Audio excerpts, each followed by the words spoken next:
ដើមឈើខូចនៅនឹងឫសមនុស្សខូចនៅនឹងចិត្តអ្នកអាចចិត្តល្អអភ័យទោសឲ្យអ្នកដទៃប៉ុន្តែមិនត្រូវល្ងង់ទៅជឿគេប្រេះផ្ដាស់អ្នកមិនមានចេតនាធ្វើបាបអ្នកដទៃប៉ុន្តែត្រូវតែប្រុងប្រយ័ត្នចំពោះពួកគេអ្នកអាចមិនប្រកាន់ខឹងប៉ុន្តែត្រូវចងចាំឲ្យបានច្បាស់លាស់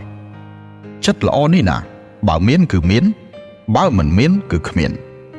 មិនមានការរំជើបរំជួលទេ5ប្រយោគដ៏សាហាវបំផុតខាងក្រោមនេះធ្វើឲ្យអ្នកមានភាពចាស់ទុំបានយ៉ាងឆាប់រហ័ស 1. កុំត្អូញប្រាប់គេថាក្រគ្មានអ្នកណាឲ្យលុយអ្នកចាយទេ 2. កុំត្អូញប្រាប់គេថាហត់គ្មានអ្នកណាជួយធ្វើជំនួសអ្នកទេ 3. កុំឲ្យតែស្អីបន្តិចស្រក់ទឹកភ្នែកគ្មានអ្នកណាខ្វល់ពីអ្នកទេ